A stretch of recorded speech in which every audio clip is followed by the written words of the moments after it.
इस समाचार के प्रायोजक हैं Monika bakery, 2/3 Kranti Kripalani Nagar, Annapurna main road, Maharashtra bank के सामने, इंदौर।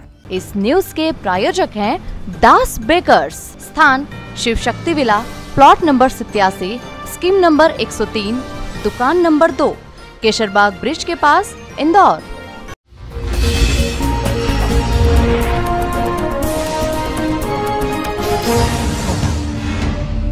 पद्मश्री से अलंकृत ख्यात कबीर गायक कालूराम बामनिया मंगलवार को इंदौर प्रेस क्लब में चाय पर चर्चा कार्यक्रम में मीडिया के साथियों से संवाद करने पहुंचे। इस दौरान उनकी धर्मपत्नी भी मौजूद रही। दरअसल महामहिम राष्ट्रपति द्रौपदी मुर्मू द्वारा पद्मश्री से सम्मानित होने के बाद कालूराम बामनिया पहली बार इंदौर आए। इस अवसर पर प्रेस क्लब द्वारा उनका अभिनंदन भी किया गया। इस दौरान पद्मश्री कालूराम बामनिया ने अपनी कबीर गायकी की शुरुआती जानकारी देते हुए कबीर गायकी के भजन भी सुनाए। इस दौरान पद्मश्री मिलने के बाद कालूराम बामनिया ने बताया कि ये अवार्ड केवल मुझे नहीं बल्कि ये पूरे मालवा को मिला है और मेरी विरासत को मिला है। इस परंपरा को कायम रखने के लिए मुझे जवाबदारी मिली थी, वो मैंने पूरी कर दी। इस काम के करने के लिए मुझे कई तरह की मदद भी मिली थी। उन्होंने कहा कि कबीर गायकी के लिए मेरे जीवन में कितनी परेशानी उठाई है, आज पद्मश्री मिलने के बाद नज़रअंदाज करूंगा।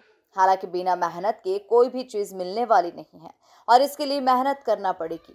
कालूराम बामनिया ने कहा कि कर्म करो, फल की इच्छा न करो, ये आज साबित हुआ। दरअसल देवास जिले के छोटे से कस्बे टोंक खुर्द के रहने वाले कबीर गायक कालूराम बामनिया ने यहाँ तक पहुँचने के लिए कई संघर्षों का सामना किया। उन्होंने कहा कि कई बार परिवार वालों ने मेरे इस गायकी पर खेद भी जताया था कि कुछ भी काम करो, लेकिन पूर्वजों द्वारा दी गई इस कला को मैं जन जन तक पहुंचाना चाहता था और इसके लिए कई बार घर में पत्नी को बंद कमरे में ताला लगाकर चले जाता था, लेकिन आज उसका प्रतिफल मुझे मिला है। वहीं पद्मश्री कालूराम बामनिया ने कहा कि मालवी भाषा में हिंदी के शब्दों को जोड़कर भजन कबीर भजन गाए ताकि आम लोगों को आसानी से समझ में आ सके। वहीं देवास जिले के ही रहने वाले पद्मश्री प्रहलाद टिपाणिया ने राजनीति में जाने को लेकर कहा कि मुझे राजनीति का कोई ज्ञान नहीं है और कभी राजनीति नहीं करूंगा। उन्होंने कहा कि सबसे पहले मैं जागने की बात करता हूं, क्योंकि कबीरदास व संतों ने लोगों को जगाने का काम किया है। उन्होंने कहा कि यहां तक पहुंचने में उनकी पत्नी का सहयोग रहा। वहीं उन्होंने पद्मश्री मिलने के पहले और बाद में जीवन में कई बदलाव आया है। अब कई फोन करके बधाई देने आ रहे हैं।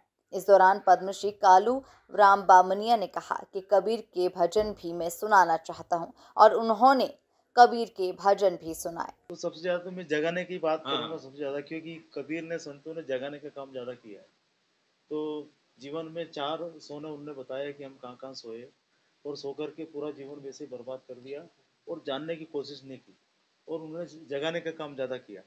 तो देखिए मालवी वर्ड भी उसमें आता है, घना मने बहुत थारो मने थारे तुझे मारो मने मारे, तो अपन तो जानते हैं, लेकिन मन पे हमने कुछ थोड़ा उसमें से मालवी वर्ड को हटा करके हिंदी में भी डाला थोड़ा थोड़ा, क्योंकि अगर ज़्यादा उसमें करें तो समझ में नहीं आया लोगों को, तो उसमें मिक्सर कराया थोड़ा सा।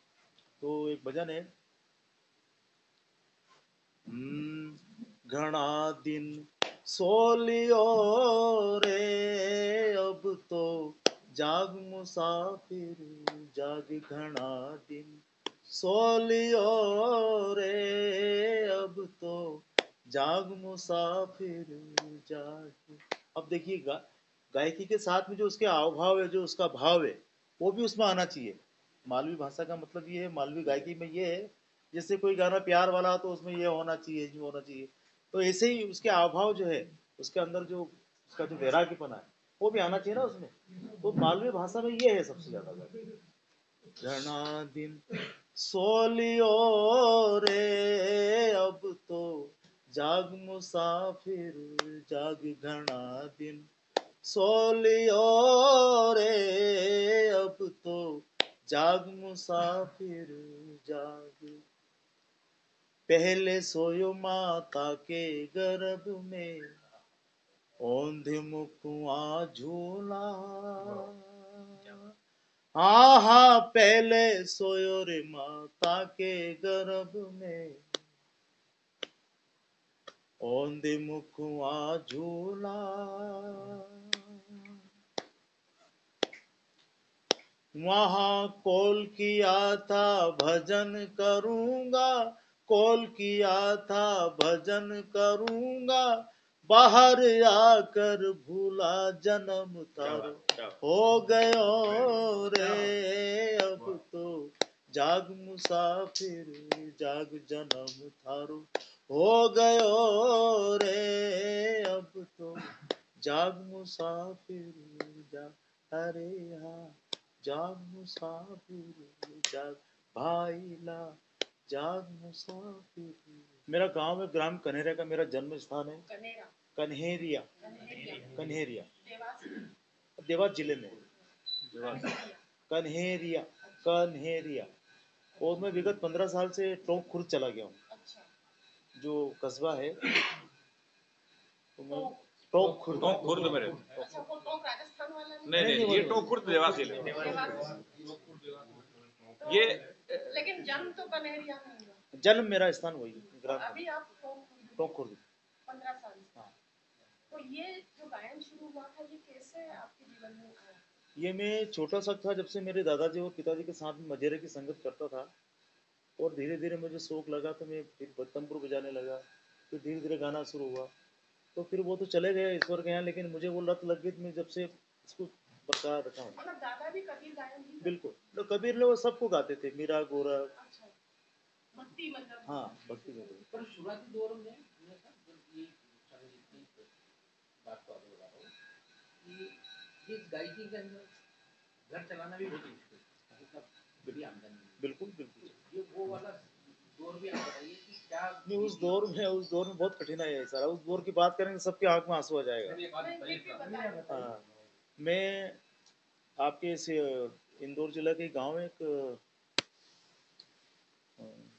सिपरा के पास में, वहाँ पर सुनवानी महंकाल, वहाँ पर मैं नौकर था, और वो गांव से आए एक आधा किलोमीटर दूर था उनका खेत खलियान, वहाँ पर मैं रहता था।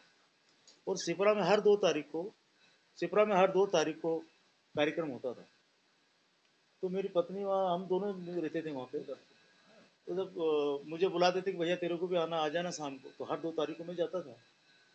तो उतनी दूर से पत्नी को ले नहीं जा सकता था, इसको मैं अंदर लॉक कर देता और कहता था, अरे ये कहते कि नहीं आप कहाँ जाओ, हमारा डर लगेगा नहीं। तो इसको अंदर थोड़े रहम कर ले मेरे ऊपर भी, मेरे को याद है कि मैं जाऊँगा, शौक था। तो मैं इसको अंदर लॉक कर गया, उसको बोला खांसना भी मत थोड़ी देर, मैं अभी जाके गाते हैं आता हूँ बोले। तो 2 भजन गा के वापस में आता, और सिपरा से वहाँ पर पड़ता 5.5 किलोमीटर, 5.5 किलोमीटर पैदल जाना। और रास्ते में एक कुआं ऐसा था जहाँ पर एक कुत्ता था जो रात में किसी को निकलने नहीं देता, तो मैं ऐसे खेत को लांग करके जाता था। तो ऐसे शौक पैदा हुआ, और उससे धीरे धीरे फिर मुझे कठिनाई आई बहुत। लेकिन घर जो आपका चलता था वो कैसे? घर तो मैं दिन में मजदूरी करना, काम करना, और शाम को भी काम करना। हाँ, खेत खलियान, किसानी काम। ये कब तक चला सिलसिला? यही चला मेरे को 10-12 साल तक चला। दादा आपने अपनी कामयाबी के पीछे भाभी माँ का भी हाँ बिल्कुल, हाँ बहुत सहयोग उल्लेख किया है आपने। बिल्कुल। मैं श्रीमान से ये जानना चाहता हूँ कि क्या हर सफल व्यक्ति के पीछे उनकी अर्धांगिनी की भूमिका होती है, और जिनको ये मोहब्बत नहीं मिलती पत्नी का और वो कामयाबी के झंडे गा देते हैं, उनके लॉजिक क्या है, उनकी कामयाबी के पीछे वही है? नहीं, उसमें क्या कि पुरुष हमारे देश में क्या पुरुष प्रधान है। हाँ, हमारे देश में क्या पुरुष प्रधान है। अगर वो ज्यादा चुप, मैंने बोल दिया ना तेरे को चुपचाप पड़ी रहना, बोल दिया मैंने, तो ठीक है भैया जाओ। नहीं, उनका मेन संदेश तो ये कि उन्होंने जाति, धर्म, पंथ, संप्रदाय इनसे ऊपर उठकर के बात की, मानव से मानव को जोड़ने की बात की, और जितने भी वाद है उनसे हट करके बात की। उन्होंने उसको लिया ही नहीं इसमें, इसलिए उनकी पावरफुल बात है। आपने अपने जीवन में उनकी कौन सी बात को अंगीकार किया आपने? अब अंगीकार तो क्या सब यही है कि कबीर एक ऐसी शख्सियत है, उन्होंने आडंबर रहित बात की ना, वो लगती है ना बात। और जो बात कही जो आत्म घटित हो, उनकी बात तो सारी पावरफुल, मैं किसी एक की नहीं कह सकता। नहीं वो है, पर जो उसको आप फॉलो कर रहे हो, आप उसका अनुसरण कर रहे हो। उन्होंने कहा इसलिए मैं मीडिया भी इसी रास्ते चल रहा हूँ, मैं भी यही काम कर रहा हूँ। देखिए, कबीर का एक भजन, मन लागा मेरा यार फकीरी में, जो सुख पाया राम भजन में वो सुख नहीं, मेरी में मन लगा मेरा यार फकीर।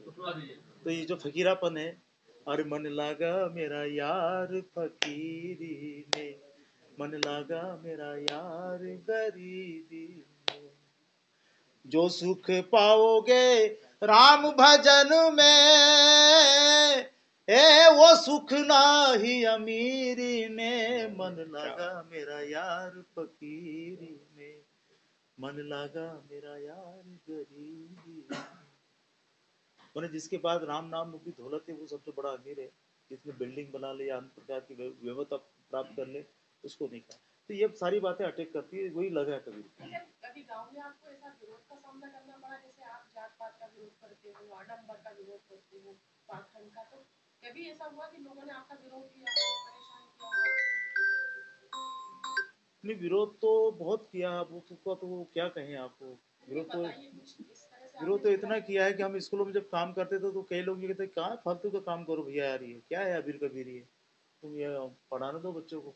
तो हमने कहा कि हम तो पार्ट टाइम में आते हैं, और गायकी एक ऐसी चीज़ है उसमें आपके बच्चे बोर नहीं होंगे, उनको नंबर ज़्यादा ही आएगा। लेकिन फिर भी अरे कबीर अबीर क्या, ये मंदिर के मस्जिद की बात करते हैं, भला ये वो उसका मंदिर की, जैसे हम वो कबीर की एक साखी आती है, मंदिर में तो भूत मस्जिद में सब सफाई, दिल दरगाह में देख ले नूर खाद खुदाई, और कंकड़ पत्थर चून के मस्जिद ले बनाए, ताचड़ मुल्ला बांग द क्या बेरा हुआ खुदाई। इस तरह की बातें वो करते हैं, तो लगता है क्या तुमको मूर्ति का खंडन करते हो, मूर्ति का ये करते हो, तो विरोध तो बहुत झेला। वही मैं चाह रही थी कि आप बताएं कि क्या मतलब किस तरह से आप झेल सकते या किस तरह का। नहीं, वो तो देखिए कबीर ने कहा कि संतो भूले क्यों घर लाए, जो जन मोहे भाए। ये तो सब भूले हुए लोग हैं, उनको आप गलत भी नहीं बता सकते हैं, अगर उनको समझ में आएगा, जो जिनको समझ में आ गया उनको डाइवर्ट होना पड़ा। लेकिन जो कट्टरपंथी तत्व है और हाल के वर्षों में बहुत ज्यादा सांप्रदायिक ध्रुवीकरण भी बढ़ा है, लोग और कट्टर हो गए हैं धर्म को लेके, लोग सांप्रदायिक हो गए, धार्मिक तो होना अच्छी बात है, लोग सांप्रदायिक हो गए। तो ऐसे जहरीले माहौल में जब आप सभी धर्मों की जो कुरीतियां हैं उनका खंडन करते हैं, तो क्या कोई आपको डर महसूस होता है कि नहीं, हमारे तो सामने भी नहीं आता कोई ज्यादा विरोध करने वाला, कबीर के सामने नहीं आता कोई, कबीर की वाणी के सामने नहीं कोई आता। आप जो पूछ रहे हो ना कि कोई विरोध हमारे सामने तो कर ही नहीं सकता, हमारे सामने कोई विरोध करने वाला नहीं टिक सकता। हम कबीर की वाणी को लेकर चलते तो हम दमकता के साथ में रखते और अपनी निर्भीकता के साथ में रखते। आपको लगता है कि बहुत ज्यादा सांप्रदायिक माहौल हो गया देश में? नहीं, होगा, वो तो आज से नहीं हो रहा, आदि से चला आ रहा है।